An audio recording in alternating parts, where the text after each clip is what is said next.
Spread your legs. Clear. Let's go.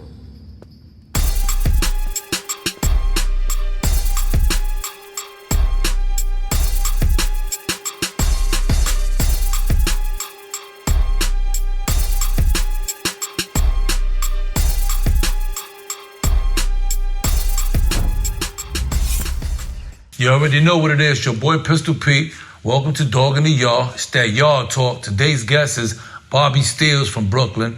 Bobby got 25 years to life for murder. He was on the island for a year and a half. He served 13 years, got a reversal. Just like a lot of us, I mean, Bobby Steele didn't really have a lot of support at an early age as a youngin'. No mother, no dad. So you already know. With that being said, let's just get right to it, man. You already know. It's your boy Pistol Pete and that Yard Talk. Bobby Steels, let's go. Hey, man, I want to just take the time out to thank my guys up there, Jake and Ben, for doing an amazing job with this pen. This is that Dom CBD pen. These guys took their time doing this pen. It tastes great. They do them 3 different flavors: berry, mint, and mango. My favorite is berry, just to let you know, guys. You know, I know a lot of people out there dealing with pain, you know, dealing with anxiety, the way I deal with anxiety. And I'm telling you guys, it works for me. If you want to place your order today, you're more than welcome. Just hit up domecbd.co, punch in the code, Dog in the Yard, and you get your 15% off early. So for those people that's out there that's going through it right now and is stressed out in the house, that don't smoke marijuana, trust me, my brothers, this CBD pen does it all, man. Place your order today, man. It's your boy Pistol Pete, Dog in the Yard. You already know. When you in that Tampa Bay area, make sure you reach out to my boy Gus Torres, man. If you want anything that has to do with real estate, man, make sure you hit him up. You get the lowest prices and the finest houses, man. Trust me when I tell you. But don't forget to mention my name. You already know that Pistol Pete will get you that early discount. And that's my brother, man, Gus Torres. You already know, out in the Tampa Bay area. Make sure you hit him up, man. Sell, buy, invest, all that. Make sure you hit him up, man, because he focused with that out there. Tampa Bay, you already know, it's your boy Pistol, man. Get at me. You already know what it is, your boy Pistol Pete. And when you in that Boynton Beach area, make sure you see my boy, man. If you trying to get lined up, shaped up, and you need that privacy, make sure you see my boy, man, at that Private Hair Studios, man, up in Boynton Beach, man. Gateway, man. And check out my boys up there, man. You know what I mean? They focus, man. My boy Herm, DJ, you know. They out there, you already know. It's super private and it's exclusive. Most importantly, you already know it's your boy Pistol Pete, Dog in the Yard. All right, man. Welcome to the show, man. Thanks for having me. Bobby, man, the Dog in the Yard, man, with Pistol Pete, man. What's up with you, man? How you been, It's man? good, big boy. It's good. Nice. Enjoying freedom. That's what's up. That's what's up. So, how long you been home? I've been home right now 6 years. February made 6 years home. 6 years. So, Yeah. are you still on parole? No, I've successfully completed parole and on every other program they wanted me to complete. Okay. So, when you started your bid, like what year you started your bid? I started my bid in '99 and I went up in '01 and I came out in 2014. 2014. So how much time you did? That was 13 years. Yeah, 13 13 and years. a half. And then before that, I was locked up at 14 and I came All out. right, so we're gonna get to that. So that's not your first time in prison, like in jail? In jail, no. In prison, yeah. Because remember, I never been behind the wall until the second offense. Okay, so but you went to jail. Yeah, You was juvenile, yeah, juvenile. Spofford. That's what I'm saying. So let's Yeah. talk about that. What happened? Well, assault, robbery, going around, robbing dudes. It wasn't really robbing dudes. It was just really plain knockouts. Back in the days, one punch knockout. So And- know what you mean? Like you used to go like into Yeah, like it was just walking around. You were just dumb, young, and full of cum type shit. Like walking around, just knocking niggas out. One nigga just ran to the police while we just was walking, cutting a block or whatever. He had told them that we robbed them. One thing that he ended up catching, they caught a lighter, one of that belonged to one of the dudes. Okay. When they snatched us up, Mhm. and they gave me that, I fought that assault charge. So how old you was? Oh, I was 14. 14 years old. 14, yeah. And what's your background? Like, where you from? Like, I'm from Bushwick, Dark Side, Brooklyn. Okay. Yeah. What's your nationality? My nationality is Ecuadorian, but I was raised with my godmother. She Puerto Rican. My Okay. mom's left me when I was 8 years old. When I was 15 days old, and my Okay. pops was an alcoholic, so he couldn't take care of me. So Mhm. my godmother raised me until like I was 8 years old. Then my mom's came back into my family. Took me back, but she got sick on me. She went overseas on vacation and she caught a parasite and it started eating out of her brain and it fucked her up and she was never the same. So you was basically on your own and getting in trouble. Pretty much, yeah. Pretty much the streets was the ones, hanging out and just trying to make some money. I was too young, so motherfuckers ain't want to give me no crack, so I had to get sheetrock and fill up the vials and go hustle on the block and give Yeah. dummies. You know what I'm saying? Yeah. Just trying to make it. So so that's what led you to go to Spofford. Yeah, the spot fit. And then when I ended up coming out again, this time it was for murder. I caught a body and What year? that was 99, 98. I got Okay. caught in 99. And then I went up in 2001. And Okay. this happened around CI. And We- I went up with 25 to life on that one. So they gave you copped out to it, or you Nah, I blew went trial? to trial. Yeah, I went to trial. My cop out was 15 to life. Okay. So I told my lawyer, man, 10 years ain't gonna do nothing, man. Like fuck that. Like we going You taking going it all to the trial. way? Yeah, because come on, Don't make man. no They sense, 15 and then as young as I was, I do the 15 and they're gonna deuce me the rest of my Mhm. life. So Yeah.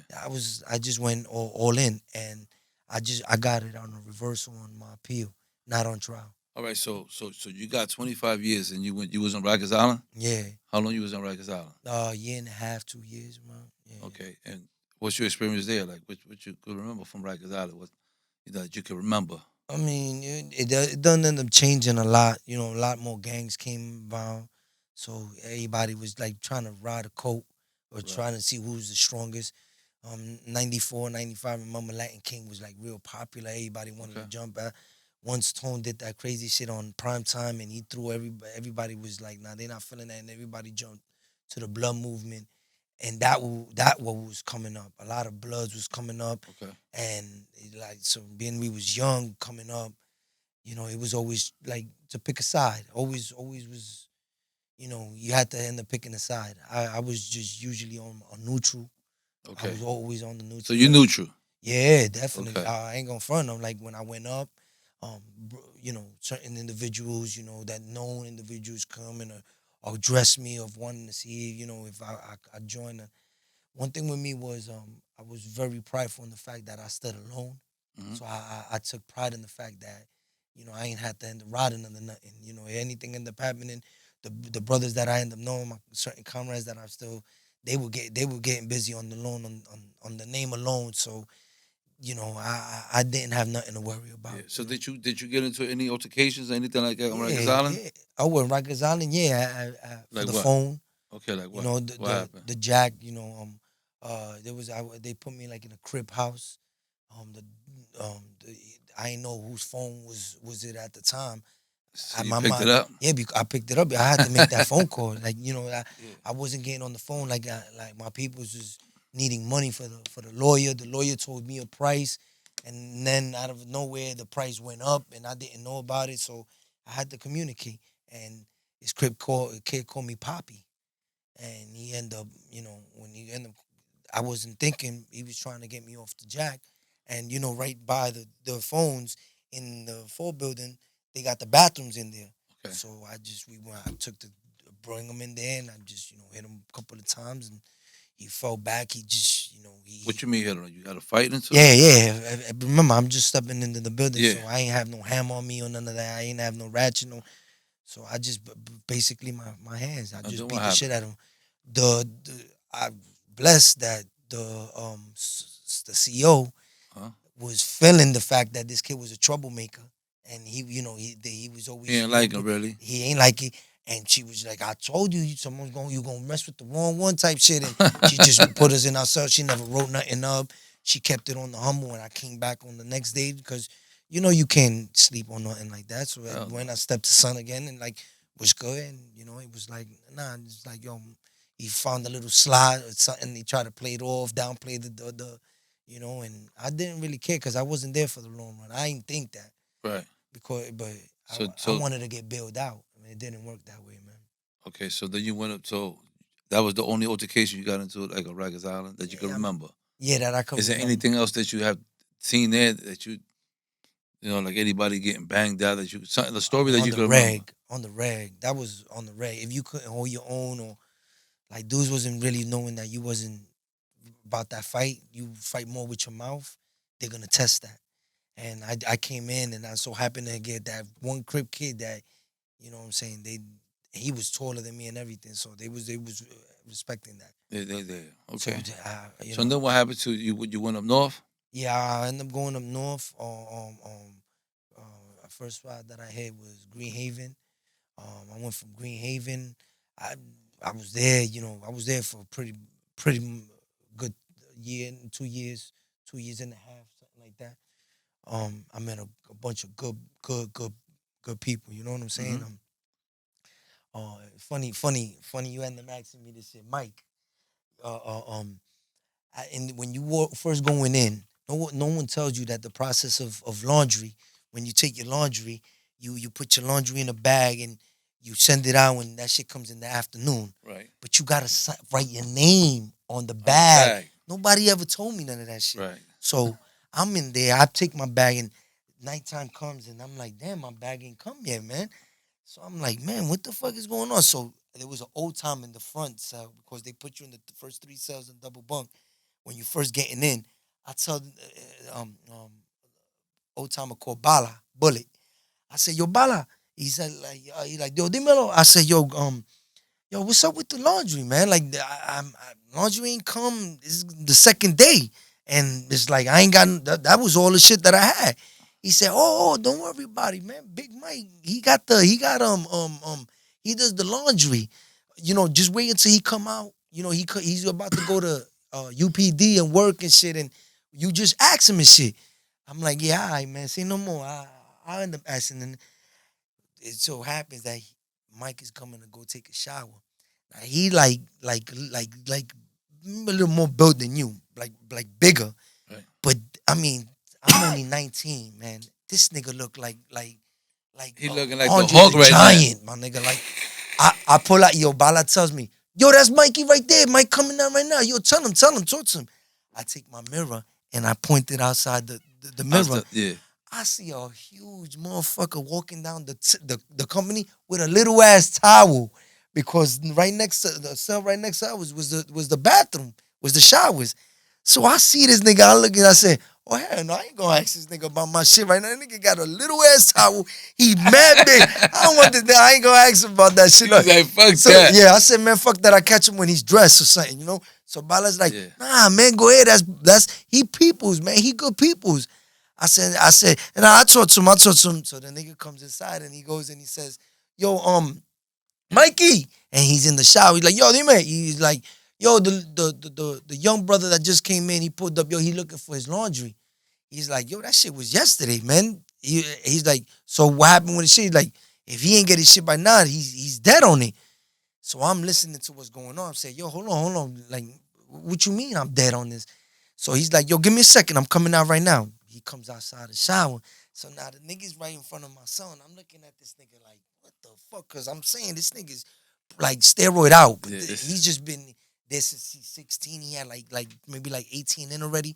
So this nigga was a monster. So he tell me like, yo, I'm telling you right now, young blood, you supposed to write your name on the tag. I said, nah, I never did none of that. Nobody told me none of that. He said, yeah, you pretty much, you ain't gonna, you don't. I told him, yo, man, like, yo, my family abandoned me. I ain't got shit. Like, I need this shit. That was my only Fuck drawers. you talk about? And you bugging the fuck out. So he's like, nah, relax. I got you. Hold on for me. Let me think of something. You believe it or not, that nigga went in the back and he went like 9 different cells. Yo, you got some new socks and underwears that you not using from, and he went to every cell from the back to get me four socks, 4 like white t-shirts, like everything that they give you in the pack when you first come in the linen. All yeah. right. So when the nigga in the noon, that nigga come through, passes me the bag, and I see nothing but brand new shit. So I'm like, what the fuck is this? But he left it on the bed. So you know what they end up saying about niggas that be dropping shit on your bed. Sometimes they put a little candy. Cause niggas, I'm thinking, this nigga want what? Like this nigga playing crazy? Like I'm you thought thinking he was he wanna trying be you. fresh. Or you thought he was And then trying nigga you. wanna try me cause he giving me all this new check it, all this new shit. It's like, oh, I'm hell only no. 19. I'm saying, I seen Blood In, Blood Out, Yeah. American Me. My nigga, you ain't gonna, this nigga got me twisted. I say, yo, Bala. He's like, yo, dímelo. I say, yo, what's up with all this new shit on my bed? He said, oh, nah, the Mikey, man, he went back there. He got you a couple of shit from the fellas in the back. I said, yo, wait, how the fuck this nigga think I'm gonna pay this shit back? I don't got nothing to pay this nigga back with. He said, nah, he just gave you that shit. I said, hold on, man, I know nothing is free in there. He said, what? Nah, man, that's Mikey, man. Nah, that's Mike, man. Nah, that's a bro, man.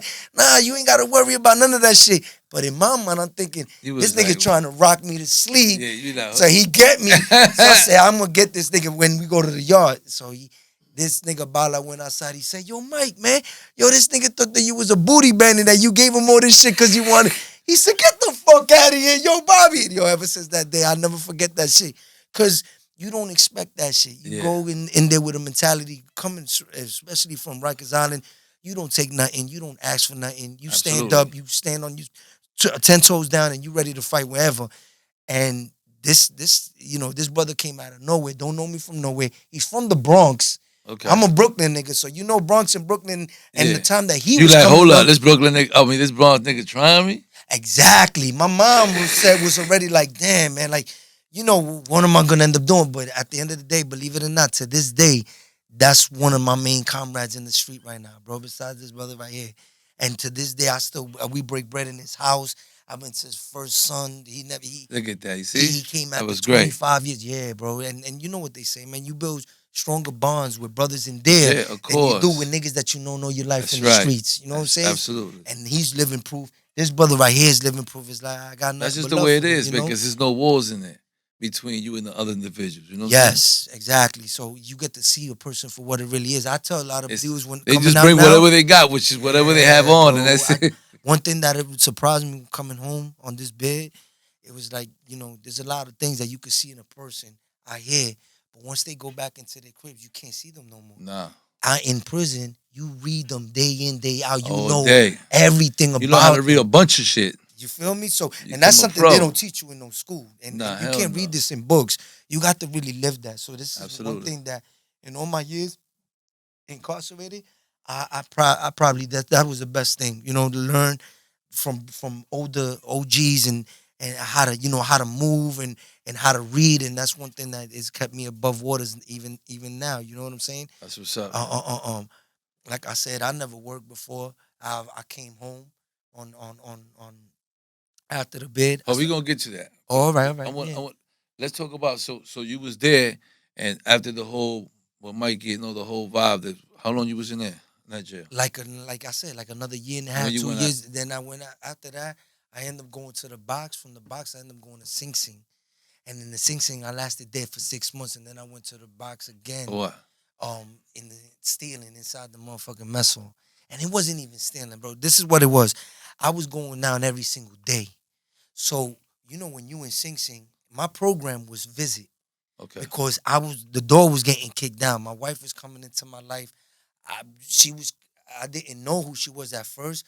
Come to find out, it was she was a shorty that I knew when we was younger, like when she was 14 years old. Okay. And she was from the same part of the neighborhood where my godmother was raising me at. Okay. So one thing led to another. We started bonding, we got stronger, and that started happening. But she was coming every single day. Okay. So when you start doing that, you stand out a lot. Right. And so what they wanted to do was, one day it was a Sunday, Sunday chicken day, everybody trying to get and cook and all that shit. One dude was kind of hesitant to try to take a pan so he could bring it back because he was just brand new and nobody was really fucking with him because nobody knew his case or none of that. Right. So me being there, being complacent, being comfortable in the fucking jail and in the mess hall where I was at, I think it was in Sing Sing. I had everything going for me. I was moving. I was sending bros food to the box, like special plates. Yeah. Because I was the one that was packing them up on the food on the food trays that on goes the trays, to the box. they go to the box. So You put the little tape on it. I put the tape, and then when the police used to end up coming through, because remember those trays, they was looking extra healthy. So I had to make sure, yo, officer, do you want it? You want a tray for you? And he was like, oh yeah, thank you very much. So they get the and thank you very much. Here you go, and I send the cops on their way with their little gagaho, and you know, and then make sure that the bros in the box they all taken care of. I mean, I'm gonna keep it official. They do us dirty in there, so it's and nothing wrong with that. You're right. I had to deal with them the only way I could, and absolutely, and that was my way to let them know, and like, you know, what you're doing, this is not even a favor. This is my man's is up there. You know, he's suffering and he ain't got nothing to eat. You know, you don't give a fuck about him, but I'm gonna take care of you, and it worked for me. And I made sure that the bros, everybody who was up in the so you was doing that. And one day I took a fucking pants for this dude that was hesitant and that didn't, like, he was nervous, and they caught me. And they caught it in the possession of son, but they know that it was me, the one that handed to him. So when they end up taking me that, they end up taking, they jacked up the thing, rob, stealing. So you caught a ticket. Yeah, caught the ticket, and it was they just wanted me to do 60 days. That's 60 days just to get me out the jail. From that, I went out. I left Sing Sing, and I went to Auburn. Okay. When I stood in Auburn, I stood Auburn for a good, probably like a couple of months. You was at D Block? When I was there, I was in. You don't have to remember. I was just saying it. That D Block, when you first go in, is C Block. It's C Block, yeah, but D Block is the regular population, right? Yeah, but there's the other side, the EG. Well, I don't know. Well, that's the side I was at. That's when I ended up meeting another group, a bunch of other groups. Okay. But these niggas was my age now, so there was an OG group that I ended up meeting in the Have. Right. But these dudes was old timers. These was like the OGs that I looked up to in the streets coming up. Okay. But now in Auburn and in Elmira, it was my era, and these niggas was just coming up, and they were putting in work, and they were getting themselves into organizations that was on the rise. Right. But I just, like I said, I took pride in the fact that I ended up standing alone, and I always allowed the fellas that I've always fucked with, the few comrades that we. So what jail you went to? Auburn, Elmira, and Sing Sing. I went to Clinton twice. I went to Wyoming one time, and I ended up leaving back to Clinton. I couldn't take the Wyoming. The Wyoming was the only medium I ever hit, but I couldn't take it, man, because, bro, I wasn't even shitting, bro. A week and a half, not even using the bathroom. I couldn't even sleep for a couple of days. Dudes talking, and you wasn't used to that shit. But that shit takes a little time. But this is the G. They told me, being that I got my reversal and I was ready to come home, they said I needed to make that transition from the maxes into the mediums, into the minimums. So I could adjust to society. I was telling them that's bullshit, because the max would teach a man how to become a man. You know, how to speak to a man, how to address a man. Mediums, that's romper room, homie. A bunch of dudes just going crazy. Don't know what the fuck they do. They cooling with the dudes one day. They backstabbing them the same day. You know, there's a lot of all kind of bullshit. A lot of bullshit in these mediums, and I just tried. So you left. How long you was in the medium? 8 months, 9 months, and then I ended up going to Clinton. I went to Clinton Annex. I left from the Clinton Annex, and how was that? That shit was official. Like I said, a lot of the old timers that I ended up seeing in Auburn, Elmira, and Green Haven, they was always around every other spot. So whenever I pulled up, Bobby, oh shit, Bobby from Brooklyn, that's people's, bring them over, tell them come over, tell them come on. So I was always embraced. Yeah, I guess because of the fact that they always saw something in me that I ain't seeing myself, and I say that to say, like, I took the GD 4 times in there, man. And every one of my brothers was, fuck that, do it again, nigga. And I'm like, nah, like, I'm not feeling this shit. And they would, don't give up on you. That's right. And if it wasn't for that push, it's like, you know, I probably would have still been, like, you know, like dumbed down or like dumbed down. It would never been important to you. Nah, man. It would never been important to me. And I would have never, you know, so crazy. Education. I went through the same thing.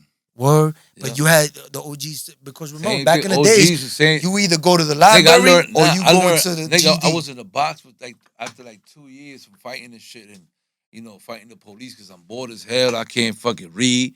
I'm in there, I'm illiterate and shit like that. The police is like, shit, this nigga, I'm fighting this nigga every day. This nigga is no, it's going down. So, and Shorty Wop, this guy's brother named Shorty Wop and shit like that, man. Taught me and shit. He was like, yo, what's up, young blood? Yo, you need to cool out. Like, what's wrong with you, man? I was like, man, I ain't doing shit in here. What's up?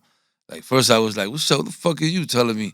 He was like, yo, calm down, bro. Like, I was like, calm down. Like, I was like throwing off. This nigga's like talking to me all cool and respectful. And I'm like, he said, I'm Shorty Wop. You know what I'm saying? I was like, nigga, I don't give a fuck. I'm Pistol Pete. What's good? He was like, calm down, man. And I was like, what's up, man? He was like, yo, I want to just talk to you and shit, man. Could I send you some stuff? Is there anything you interested in? And I was like, I like to know who I am and shit like that, like how I became, like my history. And he started sending me mad literature and shit like that. Boom, and going through it on. I don't even know how the nigga look. Oh shit. Oh yeah, You know what I'm the saying? box. Shit like that. I didn't even know how he looked. It was just his boy. He sent me, man. He was in the box like 7 years. His shit, we used to fuck police up. But I get it, you know what I'm saying? So that That's push, crazy, man. because when I came out the box and all that, motherfuckers is pushing me. Niggas is like, my man, you going to school. But this is Pistol Pete that, I done stabbed this nigga up. I done stabbed this nigga up in this jail. I done cut another nigga in the other So they jail. gotta be very careful how they approach. So I'm like, it's only a little bit of few niggas that, if it ain't like, a dice nigga or something like that, be like, yo, my man, you need to go. You know what I'm saying? That I know from the other than that, I'd be like, nigga, what? You know what I'm saying? Like, I'd be like, niggas be scared to really talk to me. But a lot of niggas was like, my man, you gotta go. And I used to started going to school, and I used to be like, I was ashamed. I was like, what the fuck? Here go the fuck, how you go to service and shit, they got all the windows and shit. Yeah. I used to be by the door so niggas don't really see me. I'm pistol. Facts. Fuck that. They ain't gonna know my business. You know who did that shit? And motherfuckers was like, man, fuck that shit. Nigga came out and was like, yo, fuck that shit. Go over there. And I was like, you know what? Let me stop playing. I went, sat next to the fucking teacher. You know what I'm saying? The motherfucker, and everybody should see me. Yo, what up? Yo, I'm in there like this. Yo. And I got I went and got my shit too. You used to do that. And it felt good as a motherfucker, right? Them niggas pushed the shit out of me, son. Word, I felt it by the third time I felt it by 1 point, and then the second time, the final time, I passed it by 68 points over. Yeah. So, but what made it even wilder that the fellas bring out chips and fucking food like it was a little party. Man, it was a little graduation. Yeah, you graduation. Yeah. And then them niggas went to the graduation and embarrassed me like, and I'm over there getting a fake diploma because they can't give us the real shit. But the fellas is like they motivated. And that's one thing that I learned, that my generation, if you 35, I'm 41 now. Okay. If you 35 to 45, the generation that's underneath 34, we did a disservice to them, man. These niggas is walking around like with no direction, man. They don't have no goals. They don't have no vision. No, now it's fucked up. It's fucked up. So I tell that to a lot of dudes that are my age and or 35. I said we did a disservice because niggas that was older than me, man, they was not gonna let me just jack in the yard. And they would come and I would argue and be like, man, I'm gonna be a fucking smart nigga. I got 25 to life. Nigga, this education don't mean shit, man. And they will always try to see the better to try. I guess they try to live through me with them. What they didn't do, they was trying to. Exactly. So I was blessed in the sense that I gotten a few that taught me what to do, and that's what I'm doing nowadays. I mean, like when I came home, I don't know if you guys ever heard of a program called CEO. Them niggas is right here in this building right next door. It's 50 Broadway. Okay. Them niggas they're the strongest reentry program in the country. They got 39 offices in main cities. Okay. And they just expanding and they're getting stronger. Well, I was a participant in this site, and when I came to the program, they was paying us $40 a day. They were giving us $37 and change after taxes. And I had to make that shit work. Those $37, I had to make that shit work. And I had to start from the bottom. And my goal was, I don't want to be walking. I don't want to use buses, and I don't want to use train. So my short-term goal was I needed a whip. Okay. And I kept pushing. And one thing that I kept doing was I just started staying proactive. I started working on these visions that I had. Right. I've always envisioned myself listening to a DMX, a Mobb Deep, or a Cypress Hill, or Wu-Tang in my own shape with the system booming. Right. No lie, Pete. Like, I'm living that shit right now, man. In 6 years that I've been home, everything that I've put my mind and I dreamed when I was in prison, I'm living it right now, You're man. accomplishing it. I'm accomplishing it. And what I do is I'm a supervisor. Motherfucking round of applause, my motherfucking boy, man. That's what's up, Thank man. you, Nah, bro. we love that shit, man. Go Yo, ahead. bro, I'm a supervisor right now. And what I do is I take dudes from 19 all the way to fucking 50 years old. And they come and I teach them basic skills. Right. Some certain dudes never even moved a broom, don't know how to mop. I kick it with them. I let them know, listen, this is a game plan. I need to keep this site in Lehman College where I work at. I need to keep this open. I gotta keep having these people pay $198,000 for you dudes to come here, so that when you guys come, I got an uncle, I got cousins, I got comrades that are coming home and they need a place. The same way that I did, and I stepped up into the building and I started my life. I need a place for them. So these guys, you got to come in here with a mindset that you're gonna get the job done. You're gonna do what I tell you, like the certain jobs that they require from us to do. That is legit. If they want you to do some off the wall shit, I'm not gonna jack it. I'm gonna tell them clearly I can't do that, cause I know my OSHA, but I know you guys don't. But all I want you to do is work as a team. I know you might be a blood, you might be a crip, you might be a cañonero, you might be a round hunter, but right now we're a team. Absolutely. And what we're gonna accomplish right now is whatever task that they got, and then I'm gonna send you on your way. If you a G about it, wherever I see you, I'm gonna salute you. I'm gonna thank you because you wasn't a half breed in this site and they ain't fuck up this site. Right. So I try to keep what I learned from Attica Right. and what they taught me and how to I'm doing that now. And this feels what really feels good. My accomplishments is good. But what really feels good, Pete, is when I get a call from a nigga telling me, yo, bro, I just bought my first car I ever bought in my life. Yo, bro, I got my first job. Yo, bro, I'm about to move into my first apartment. Yo, bro, I'm about to end up getting married. And they making it. Now, don't get me wrong, it's one out of every five make it. Now, there's some other people that come and started the program with me as a participant, and they Okay. back 3-4 times. Because Wow. they come and I tell dudes, if you come out into society and you don't have no set goal, my brother, what's gonna happen is you're just gonna be existing. That means you're gonna wake up every morning, you're gonna walk to that toilet, you're gonna take that long ass piss, you're gonna turn around, you're gonna brush your teeth, you're gonna walk into that room, you're gonna put on your pants, and you're gonna walk out the door and you're gonna program. And then you're gonna go back after the program and you're gonna repeat the same shit every day.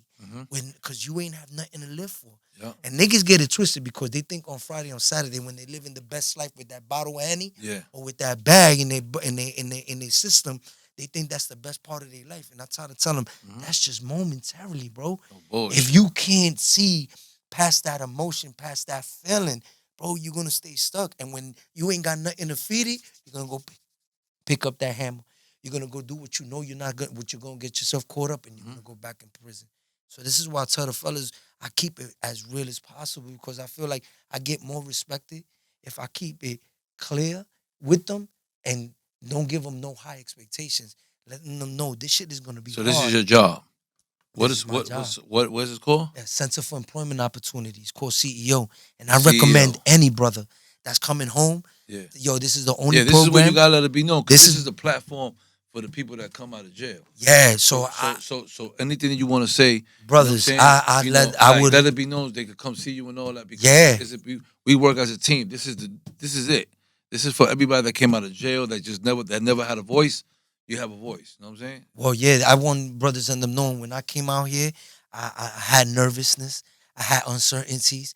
I didn't know what to do, where to go, You who was to lost speak and to. I shit. was lost, my brother. So, if it wasn't for the avenues of what CEO put me through, learning how to smile, learning how to shake a hand, learning how to sit upright posture, learning how to sell myself. Bro, I went to 6 different job interviews, and 6 different times I got hired on the spot. And you know what I told them? 6 times. I told them, you give me this opportunity and I give you my word as a man, I'm not going to make you look bad. These motherfuckers looked at me and said, yo, I never heard no shit like that ever in my life. And they hired me 6 different times on the spot. 7th time was CEO. And I didn't even want to be a supervisor. I just wanted to work in a warehouse. But they had a vision for me. And they say, you deserve more. And they didn't even know they were feeding into exactly what I wanted to do. I wanted to help youth. Right. And let them know, This is what listen, it's about. my Spread nigga, spread the word to the bro, youth. I know what it is not to have a father in my Absolutely. life. I know what it is not to have a mother. To be I know alone what and it is shit. to be alone. Absolutely. I know what it is to be broken, fucking hungry. I know what it is to be hand me down shit because I ain't end up having it. I know what that feeling of uncertainty coming out and I know I ate for 6 months. I ate 2 slices and a soda every day for lunch because it was $2.75. And remember, I took the $38 that they ended up giving me and try to manage whatever I did. But that's what I had to end up doing because at the end of the day, my wife was still supporting the household while I was she was still she there. was the breadwinner. Of course. My nigga, when I was coming home, because I couldn't provide, I couldn't bring because of the fact that, you know, I'm trying to adjust into society. And this is what cripples a lot of us. That we come in and we feel less of a man, that we can't come to the plate and we can't provide for the family. Absolutely. So what we do is, fuck that. I'm going to go pick up my gun. I'm going to go get the bag. I'm going to go hustle. But they're not understanding that, bro. The same bills that your family had before you was home and they still have now, they still going to have it when you go inside. Doesn't matter. And if you, it's not going away. That's never going to go nowhere, bro. But the only thing that can change is if you become a tough guy. Cause this shit right here is where the real tough guys is, man. I know a lot of gully motherfuckers that won't even hesitate to take a life. Even now, they lose their mind. I know killers, and I fucks with straight killers.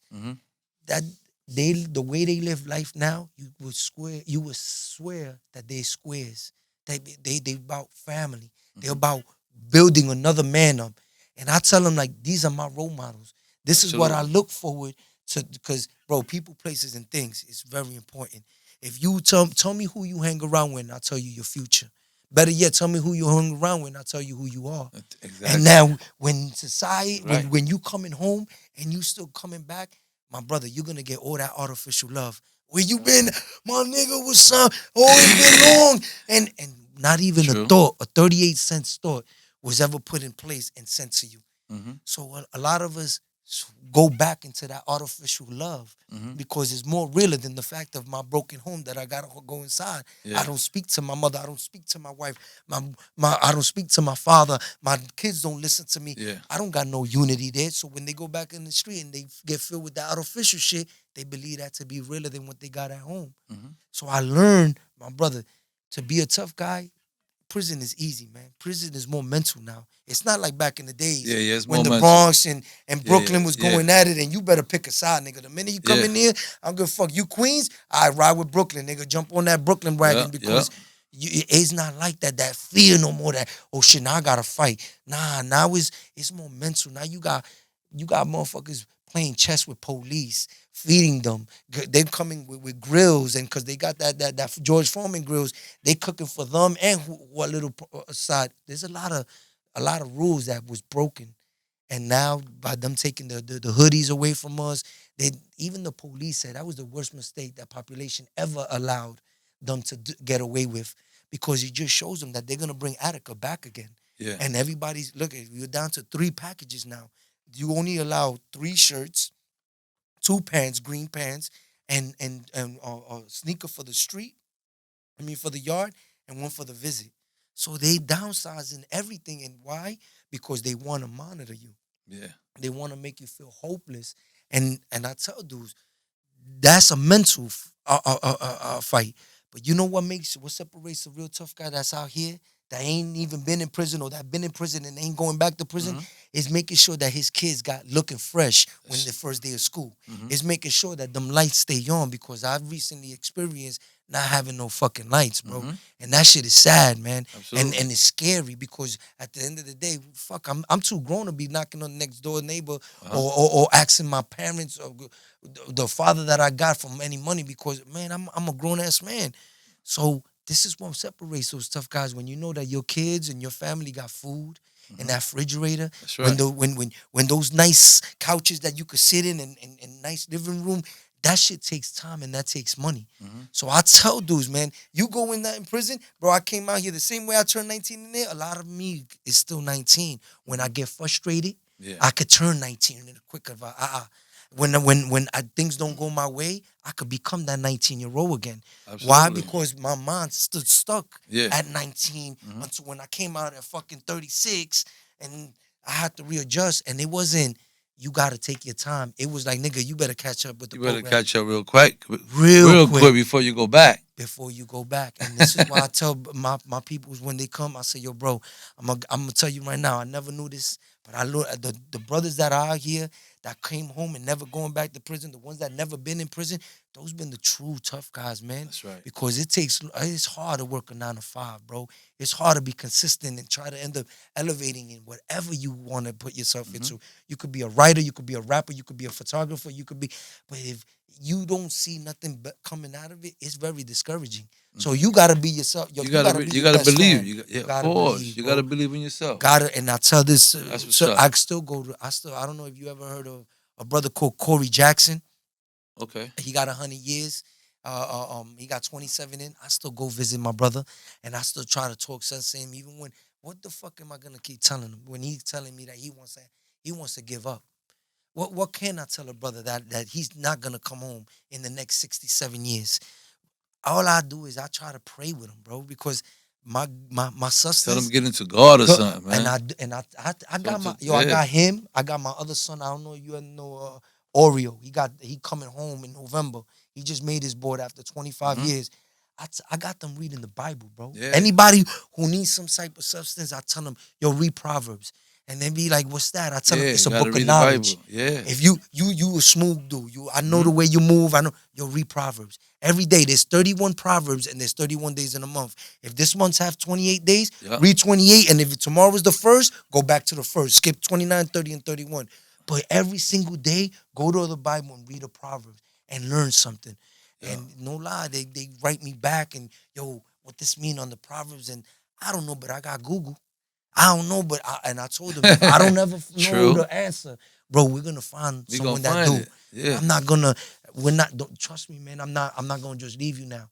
And I let them know we're gonna do this to the sunburn now. Only because I know what that shit is like, Pete. I know I can't say that I got forever because I had a time, I had a date, but I let dudes on them know. So you all for prison reform and all that. I'm all for that, bro. I even went to Washington, D.C. and advocated for the program that I'm working in right now. Yeah. And I got them bread. I got them damn, man, it was like $1,700,000. Okay. And we went up in there, they gave me 5 minutes. I was with the owner, I was with the mayor, the mayor and governor's assistant and like the headman to try to end up getting funding from y'all got we got it. And my nigga boy, man. Man. Yo, bro. My boy focus as hell, man. And we fuck with that. My thing is this. I didn't do it for the money.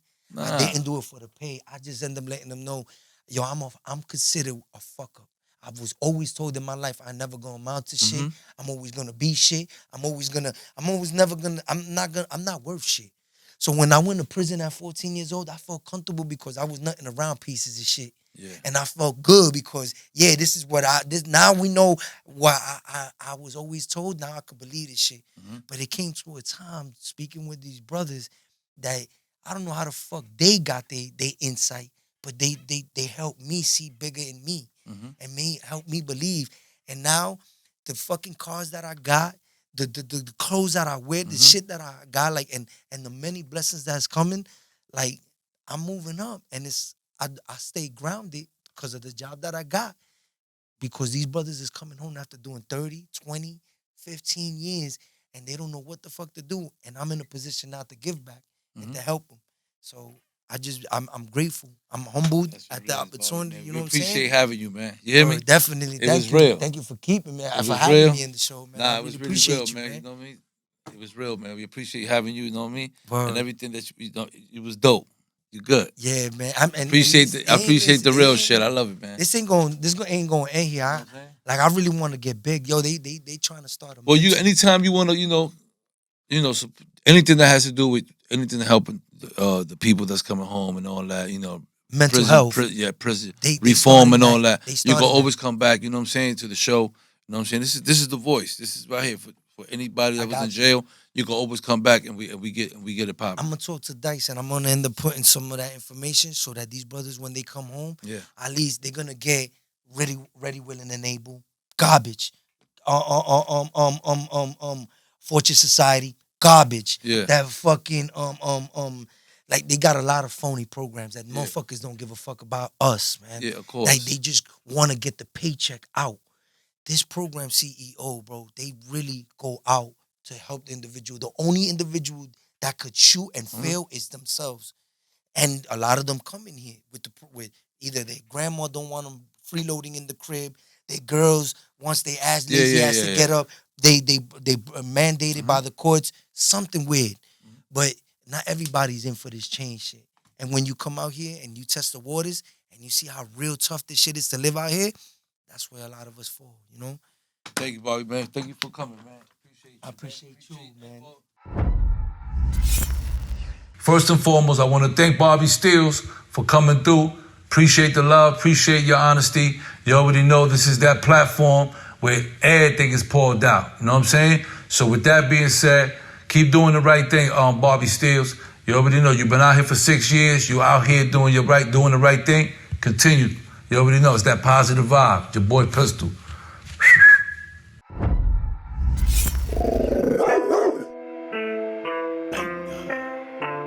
Splash. 1, 2. This is a step. This is how gangsters do it. Splash. Step. 1, 2. I'm in a whole lot of zones. They look like colonoscopes. I got the white for the white boy that's sniffing the shit, then he ski down the slopes. I got the can for that lady that thinks she could take it, but know that she can't. I got that work for that work that's gonna work.